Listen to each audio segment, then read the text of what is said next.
যে ঈমান নিয়ে হাইয়া আলাস সালাহ হাইয়া আলাল ফালাহ এই বাক্য শোনার পর মসজিদে ঢুকাতে পারে না, আল্লাহর কসম, আল্লাহর কসম এবং আল্লাহর কসম, ওই ঈমান নিয়ে আপনাকে জান্নাত ঢুকাতে পারবে না। একটা কথায় আপনার সব আমি উত্তর দিয়ে দিলাম। গাজার মুসলমানদেরকে বোমা ফেলে ফেলে তাদের এলাকা ধূলিসাৎ করে দিয়েছে।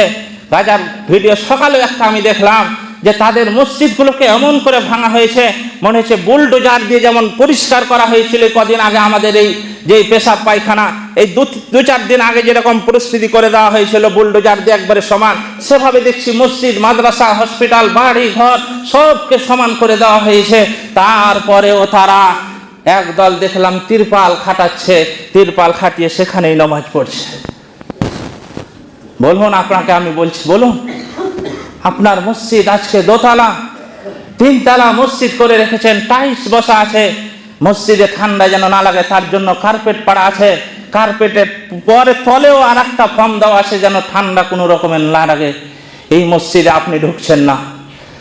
গাজার দিকে তাকান আপনি, তাদের মসজিদ নেই, তাও তারা তিরপাল খাটিয়ে, আজকের ভিডিও দেখ, আজ সকালে জুমার কিছুক্ষণ আগে তিরপাল খাটিয়ে তারা জুমার নামাজ আদায় করবে, তার জন্য তারা সেই ব্যবস্থাটা করছে। নিচে কোনো রকমের ব্যবস্থা নেই, তারা বালির উপরেই নামাজ পড়ছে। বলুন তাদের ঈমান আর আপনার ঈমান, বলুন। রাতকে রাত তোমার ঘুম হয় না, মোবাইলে তুমি কথা বলো। যুবক, তোমাকে আমি বলি, তোমার প্রেমিকার নাক কে বানিয়েছে তুমি একবার চিন্তা করো। সামান্য নাক দেখে যদি তোমার 3 দিন 4 দিন ঘুম না হয়, সামান্য তোমার প্রেমিকার চোখ দেখে যদি তোমার ঘুম হারাম হয়ে যায়, তাহলে যেই চোখ যেই মহান রব বানিয়েছে তার সৌন্দর্য কতটা হতে পারে। তার যদি সৃষ্টির প্রতি এত মহব্বত তোমার হয়, তাহলে যিনি তোমার প্রেমিকাকে সৃষ্টি করেছে তার উপরে কত মহব্বত হওয়া দরকার ছিল। কিন্তু যুবক, তুমি তা করো না। সারা রাত তুমি মোবাইলে ন্যাংটা ছবি দেখো, সারা রাত তুমি উলঙ্গ ছবি দেখে রাতকে রাত তুমি পার করে দাও। একবারও তোমার আল্লাহ বলে মনে পড়ে না। ফজরের আজান হয়, মুসাল্লি খুঁজে পাওয়া যায় না মসজিদে। আল্লাহ রাব্বুল আলামিন পবিত্র কোরআনে বলছেন ওয়াল ফজর, শুধুমাত্র ফজরের যে টাইমটা, সেই টাইমটাকে কসম করে আল্লাহ কসম খেয়ে বলছেন। কসম আল্লাহ এমনি খান না আপনার মতন, তোতা পাখির মতন আপনি যাতে কসম খেয়ে নেন। আল্লাহ কিন্তু সেটা করেন না। যেটা আল্লাহ কসম খান তার গুরুত্ব অবশ্যই আছে। আল্লাহ যে ফজরের সময়টাকে গুরুত্ব দিচ্ছেন কতটা বুঝাবার জন্য, যে বান্দা এই সময়টা আমার কাছে কত গুরুত্ব তোকে বুঝাবার জন্য আমি কসম কাটছি যে এই ফজরের কসম। কেন আল্লাহ ফজরের কসম করছেন? তার অবশ্যই কারণ আছে। ফজরের টাইমটাকে বলা হয়েছে মহাসম্মিলনের একটা টাইম। মহাসম্মিলন কখন হয়? যখন এক জায়গায় অনেকগুলো লোক একত্রিত হয়, তখন মহাসম্মিলন তাকে বলা হয়। লাখ লাখ লোক এক জায়গায় হয়েছে, ওটাকে মহাসম্মিলন বলা হয়। তাহলে ফজরের সময় তো সব থেকে লোক কম থাকে নাকি জি? মুসাল্লিরা, মানুষ ফজরের সময় সব চাইতে কম থাকে। তাহলে আল্লাহর কথা কি এটা ভুল, যেটা মহাসম্মিলনের সময়? আপনি এখনো বুঝতে পারেননি, আপনাকে আমি বুঝাচ্ছি, শুনেন। কেন আল্লাহ রাব্বুল আলামিন মহাসম্মিলন এই কথাটা বললেন যে এই সময়টা একটা মহাসম্মিলনের সময়? আমরা এর আগে বক্তব্য শুনেছি যে ফজরের সময় লক্ষ লক্ষ কোটি কোটি ফেরেশতা শুধুমাত্র আশরাফুল মাখলুকাতের সিকিউরিটির জন্য, নাইট গার্ড করার জন্য ফজরের সময় তারা দুনিয়ায় প্রেরণ হন। আর ওই ফেরেশতারা আসর পর্যন্ত থাকেন, আসরের সময় আবার চলে যান, আবার ফজরের সময় আসেন। এইভাবে ডিউটি করতে থাকে ফেরেশতারা। তাহলে যখন ফেরেশতারা ফজরের সময় চলে যায় একদল, তখন কি দুনিয়া ফাঁকা থাকে? আল্লাহ কি আপনাকে এমনি ছেড়ে দেয়? আল্লাহর ভালোবাসা আপনাকে বুঝাচ্ছি। আল্লাহ কতটা আপনাকে মায়া করে, মহব্বত করে। যে আল্লাহকে আপনি ভুলে আছেন, আপনি তো ডাকাত, আপনি তো মুনাফিক, আপনি তো দাগাবাজ। যে আল্লাহকে আল্লাহ এত কিছু আপনার জন্য ভাবছে, 1 মিনিট আপনাকে আল্লাহ নিজের ফেরেশতা ফাঁকা রাখছেন না, যে আমার ফেরেশতাকে না পাঠালে আমার বান্দা বিভিন্ন অসুবিধার মধ্যে পড়ে যাবে। ফজরের সময় যে ফেরেশতার দল চলে যায় আল্লাহর কাছে, আর এক দল আবার ওই ফজরের সময় আসে না? এক দল আসে আর এক দল যায়। যেই ফেরেশতারা ফজরের সময় দুনিয়া ছেড়ে চলে যায় আল্লাহর কাছে, আর যারা ওই ফজরের সময় আসে, এই দুই দল ফেরেশতাই ফজরের নামাজে এবং ফজরের জামাতে তারা শামিল থাকে। আর যারা মুমিন বান্দা তারা ফজরে শামিল থাকে। মহাসম্মিলন কেন বলা হয়েছে? আপনি মনে করবেন যে ফজরে তো সব সময় নামাজি কম থাকে, তাহলে মহাসম্মিলন কেন বলা হলো? যে ফেরেশতারা দুদল ফেরেশতা, লক্ষ লক্ষ কোটি কোটি ফেরেশতা, দুই দলই ফেরেশতা, একদল ফজরের নামাজ পড়ার পরে চলে যায়, আর একদল ফেরেশতা নামাজের আগে আসে, জামাতে হাজির হয়। তাহলে আল্লাহ আপনাকে 24 ঘন্টা গাইড করছে না? পৃথিবীর কোনো মানুষ আপনাকে এভাবে গাইড করে যে আল্লাহকে আপনি ভুলে আছেন? শুধুমাত্র টাকা আর টাকা, কোথায় টাকা পাবো, টাকা আর টাকা, দিন রাত নেই। নিজে ইনকাম করে, বউকে দিয়ে ইনকাম করায়, বেটাকে ইনকাম করায়। গজল বাড়ি এরকম লোক নেই? বেটা ইনকাম করে, বউ ইনকাম করে, নিজে ইনকাম করে, শুধু টাকা আমাকে জোগাড় করতে হবে, হারাম হোক আর হালাল হোক। শুধু রুজি খুঁজছি আমরা দিন আর রাত একাকার করে। আল্লাহ রাব্বুল আলামিন বলছেন, ওমা মিন দাব্বাতিন ফিল আরদি ইল্লা আলাল্লাহি রিজকুহা। বান্দা, আকাশের নিচে, জমিনের ওপরে, এমনকি জমিনের তলায় যত সৃষ্টিজীব আমার আছে, সবারই দায়িত্ব আমি নিয়েছি রিজিকের। আমি রিজিকের দায়িত্ব নিয়েছি। বলুন, পাথর যখন আমরা ফাটন দেখি, ফাটাই পাথরের ভিতরে পোকা দেখা যায় না? দেখিনি আমরা? পাথরের ভিতরের পোকাকে কে খাবার দিচ্ছে বলেন? আপনার তো দুটা বেটা, একটা বেটি। এর কারণে আমার বেটা বেটি যেন কোনো রকমের অসুবিধা না হয়, রাত আর দিন এক করে আপনি ইনকাম করেই যাচ্ছেন। আল্লাহ বলছেন, বান্দা ব্রেক কর, তোর জীবনে ব্রেক মার। রুজির মালিক আমি। ওমা মিন দাব্বাতিন ফিল আরদি ইল্লা আলাল্লাহি রিজকুহা। পৃথিবীতে যত সৃষ্টিজীব আছে সবাইকে আমি রুজি দিয়ে থাকি, এত কেন তুই ছুটাছুটি করিস রুজির জন্য? আচ্ছা বলুন তো, আপনার বাড়িতে 4টা লোক, আপনার বেটা বেটি, আপনার স্বামী স্ত্রী, আপনারা 4টা লোক, আপনারা বাঁচবেন মনে করেন, ধরেলেন 100 বছর করে, 500-400 বছর আপনি বাঁচবেন 4 জনা মিলে। এখন আল্লাহ যদি 400 বছরের খাবার একসাথে আপনাকে দিয়ে দেয়, 400 বছরের যা চাল লাগবে দিয়ে দিলে, ডাল যা লাগবে দিয়ে দিলে, আটা যা লাগবে দিয়ে দিলে, লবণ লাগবে যা দিয়ে দিলে, আচ্ছা আপনি রাখবেন কোথায়?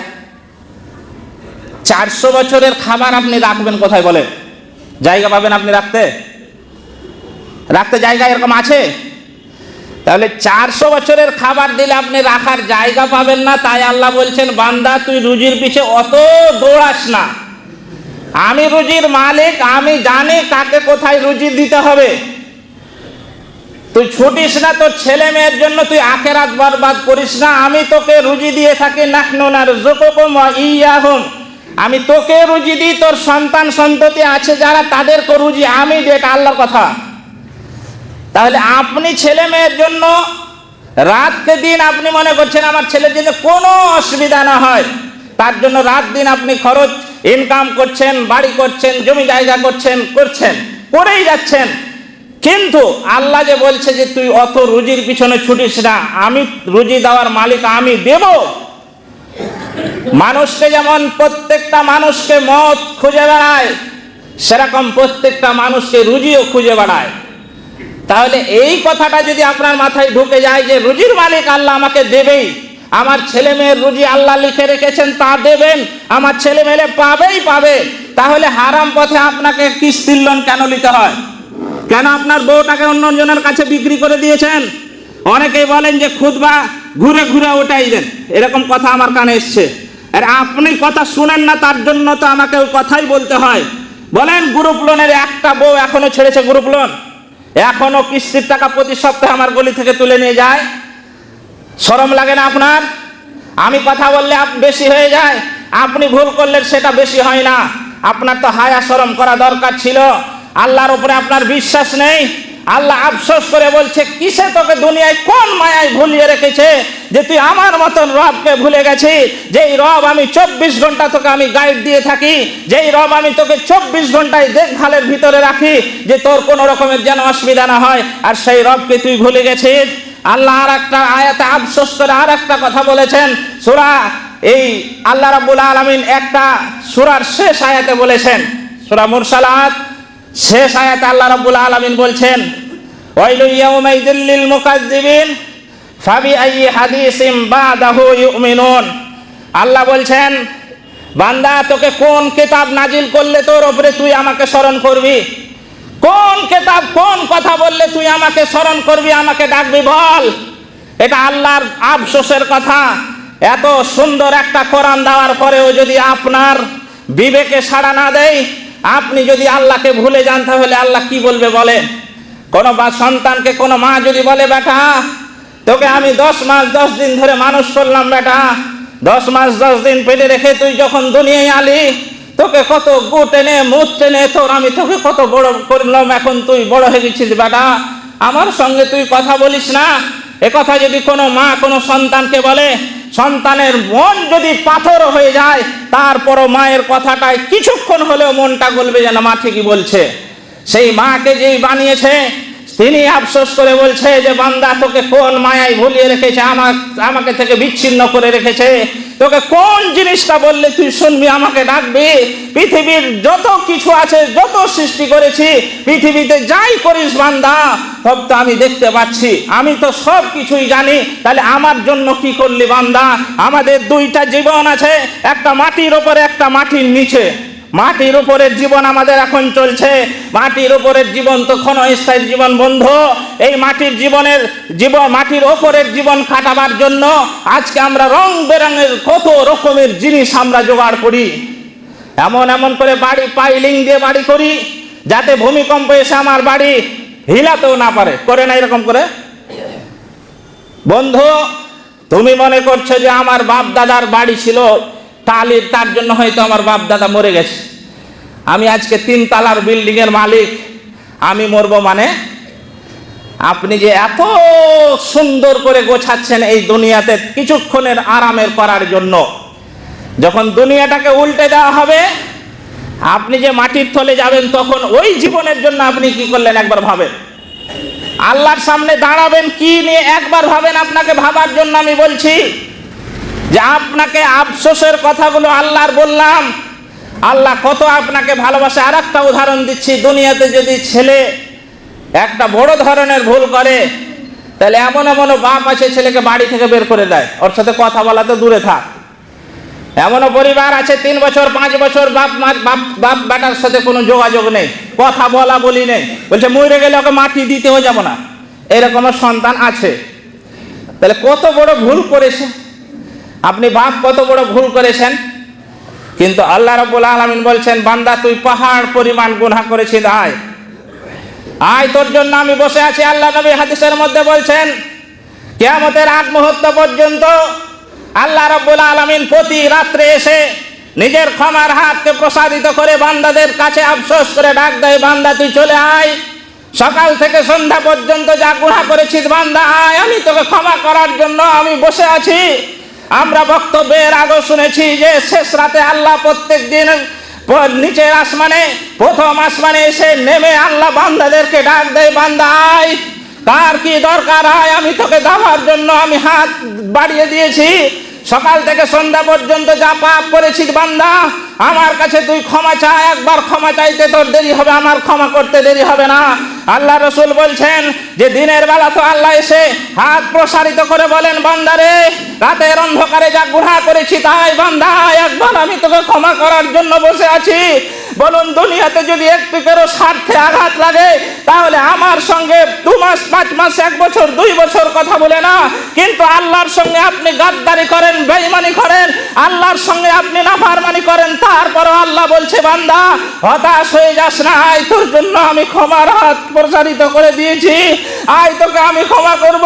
কেননা আমার চাইতে তোকে মহব্বত দুনিয়ার কোনো মানুষ করতে পারবে না, আমি যা তোকে ভালোবাসি দুনিয়ার কোনো মানুষ তা ভালোবাসতে পারবে না। বান্দা আয় আয়। কিন্তু আমরা হতভাগ মুসলমান, এত বলার পরেও শেষ রাত্রে আমরা ঘুমাই, নাক ডেকে ঘুমাই, কারো সারা শব্দ পাওয়া যায় না। কি মডেল, কি সর্দার, কি সেক্রেটারি আর কি ক্যাশিয়ার, কি মৌলবি আর কি মাতাব্বর, সবাই আমরা ঘুমাচ্ছি, কোনো চিন্তা নাই। কিন্তু আমরা যখন কোরআনের আয়াত পড়ছি আমরা দেখতে পাচ্ছি বন্দর পাড়ার হাজারো মানুষ জাহান্নামে ঢুকে যাচ্ছে। এর কারণে আমাদেরকে বলতে হয় আপনি আগে আসুন, আপনার পাও ধরতে আমি রাজি হয়েছি যে আপনার পাও ধরবো আমি, কিন্তু আপনি আসুন। কোন মহাব্বতে, কোন মায়াতে আপনাকে আল্লাহর সঙ্গে বিচ্ছিন্ন করে রেখেছে? কিসের মায়ায় আপনি দুনিয়ায় পড়ে আছেন? আমি তো দেখতে পাচ্ছি যে মরছে আর মানুষ জাহান্নামে ঢুকছে। এর কারণে আপনাকে অনুরোধ করছি বাপজি, যে আল্লাহকে আমি কেন আপনি ভুলে আছেন, কেন হারাম পথ থেকে এখনো ফিরে আসেন না? আল্লাহ তো আপনাকে বলেনি যে না তোকে আমি আর ক্ষমা করব না, না তোকে আমি আর চাই না, এটা আল্লাহ বলেনি।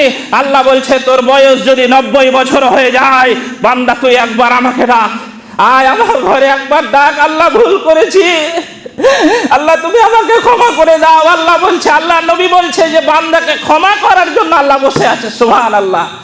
কোন মানুষ আছে পৃথিবীতে এরকম আছে বলেন যে ক্ষমা করার লেগে বসে আছে? একটু ক্ষমা করলে আপনার 50,000 টাকা জরিমানা হয়, একটু ভুল করলে আপনার কত রকমের শাস্তি দেয় দুনিয়াতে।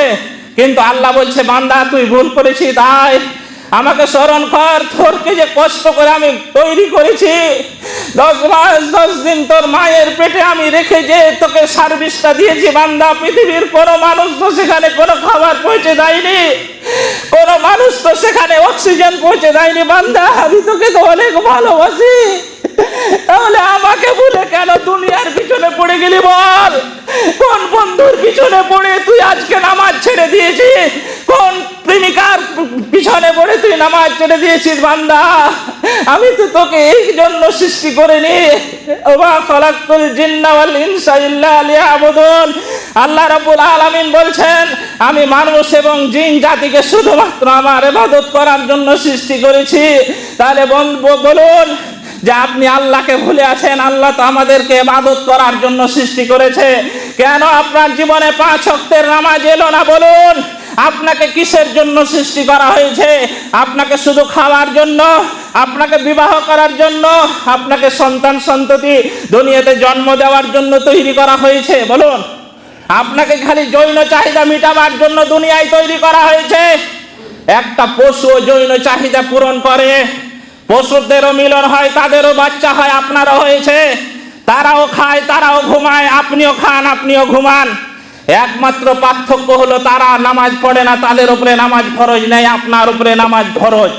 আপনি নামাজ যদি না পড়েন তাহলে বলুন তার মধ্যে আর আপনার মধ্যে পার্থক্য কি? আল্লাহ যে আফসোস করে এমনি বলছেন বান্দা তুই কেন আমাকে ভুলে গেলি, কেন আমাকে ভুলে গেলি? মা সামান্য 10 মাস 10 দিন গর্ভে রেখে 2-3 বছর লালন পালন করে মায়ের যদি এত বড় আফসোস হয়, কত হাজারো মা কান্না করে আমাদেরকে বলতে আসে মুলি সাহেব আমার ছেলেটা আমার কোনো কথা শুনছে না, কত কষ্ট করে তাকে মানুষ করলাম। মা যদি সামান্য এই কটা দিনের জন্য এত আফসোস করে, তাহলে আল্লাহ যে আপনাকে সব কিছু দিয়েছে, দুনিয়াতে এত আরাম আয়েশ আপনি করছেন, তাহলে এর জন্য আল্লাহর কত বড় আফসোস হতে পারে? একবার চিন্তা করবেন। আজকে বাড়িতে গিয়ে শুধু খুতবা শুনছেন, এক কানে আর এক কান দিয়ে বের করে দিচ্ছেন। আপনি আজকে আপনাকে চিন্তা করতে বলছি যে আল্লাহ নামাজ ছাড়া যে আমাদের কোনো গতি নেই, কোনো গতি নেই, এটা আপনাকে 100 বার বলা হয়ে গিয়েছে। ক্বালু লাম নাকু মিনাল মুসাল্লিন। আল্লাহ রাব্বুল আলামিন পবিত্র কোরআনে বলছেন সূরা মুদ্দাসসির, আল্লাহ রাব্বুল আলামিন বলছেন যে জাহান্নামে যাওয়ার সর্বপ্রথম যেটা কারণ হলো সেটা হলো নামাজ। যে নামাজ পড়বে না সে জাহান্নামে যাবে, এটা কার কথা? এটা যদি হাদিস হতো তাহলে আপনার মনে একটু সন্দেহ হতে পারত, যেমন হয় জাল টাল হবে। এটা কার কথা? সূরা মুদ্দাসসির আয়াত নাম্বার আপনাকে বলে দিছি 41, 41, 42, 43 এই আয়াত আপনি মিলান। যদি এই আয়াত না মিলে আপনার সামনে আর কোনো দিন আমি কথা বলবো না। জান্নাতীরা যখন জান্নাতে যাবে ওরা বলা বলি করবে বাগান থেকে যে কি ব্যাপার তোরা জাহান্নামে এসেছিস কেন? কারণ তখন তারা বলবে ক্বালু লাম নাকু মিনাল মুসাল্লিন, আমি দুনিয়ায় নামাজ পড়িনি। তাহলে আপনি যে নামাজ পড়েন না আপনি কোথায় যাবেন বলেন? আপনার ঠিকানা জাহান্নাম। কোরআন অনুযায়ী জাহান্নাম ঢুকে বসে আছেন, তার জন্য আপনাকে অনুরোধ করা হচ্ছে আপনি ঘুরে আসেন। যেই মাওলা আমাকে এত কিছু দিচ্ছে তার জন্য আমি কপালটা ঠেকাতে সিজদা তাকে দিতে পাবো না? আজান হয়ে যায়, চায়ের দোকান খোলা আছে, মুদিখানা দোকান চালাচ্ছে, ফলওয়ালা ফল বেচছে, বিভিন্ন কাজ, মানুষ ব্যস্ত আছে, নামাজের দিকে কোনো গুরুত্ব নেই। যে নামাজ মসজিদে যে আজান হলো, আমাকে মসজিদে যেতে হবে, আল্লাহ আমাকে এখনো বাঁচিয়ে রেখেছে।